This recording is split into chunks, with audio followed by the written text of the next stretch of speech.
আমার ভয়ে সবাই গ্রাম ছেড়ে পালিয়ে যাচ্ছে। আজ থেকে এই গ্রামের মালিক শুধু আমি। গ্রামের গরু ছাগল ধরে ধরে খাবো আর এই ঘরে এসে ঘুমাবো। যাই দুটো ছাগল খেয়ে আসি, তারপরে এই ঘরে এসে ঘুমাবো। ভালোই হলো, রাক্ষসের ভয়ে সবাই গ্রাম ছেড়ে পালিয়ে গেছে। আজ থেকে এই গ্রামের সবকিছুর মালিক শুধু আমি।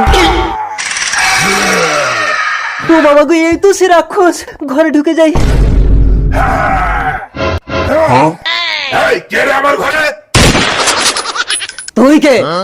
আমি রাক্ষস। আমি খাক্ষস। খাক্কস সে আবার কি জন্তু? আমি অনেক বড় জন্তু, রাক্ষসের ঘাড় মোটকে খাই। আমার থেকে বড়?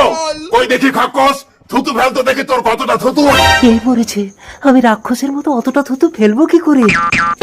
হ্যাঁ, এই বালতির ফ্যানটা উঁচু থেকে ঢেলে দেই, তাহলে রাক্ষস ভাববে এটাই আমার থুতু। এতটা থুতু? তার মানে তো খাক্কস অনেক বড় জন্তু। ওই দেখি খাক্কস, তোমার লেজটা বার করো তো। চেটেলে মন্টু, এবার আমি রাক্ষসের মতো লেজ কোথায় পাবো? হ্যাঁ, এই ঘরের খুঁটিটা খুলে গলিয়ে দেই। এত মোটা আর এত শক্ত লেজ খাক্কসের। এবার বুঝতে পেরেছো তো আমি কত বড়? দেখি রাক্ষস, এবার তোমার লেজটা গলাও তো। এই তো আমার লেজ খাক্কস দাদা। এইবারে রাক্ষস, তোমার লেজে কামড়ে আমি তোমাকে উচিত শিক্ষা দেবো। ছেড়ে দাও খাক্কস দাদা, আমি এই গ্রাম ছেড়ে চলে যাবো, আর কোনোদিন এই গ্রামে আসবো না। তারপর রাক্ষস সেই গ্রাম ছেড়ে নদী পার হয়ে চলে গেল জঙ্গলে।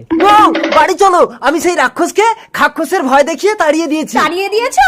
ওরে আমার খাক্কুস। তারপর থেকে দুই স্বামী স্ত্রী মিলেমিশে থাকে।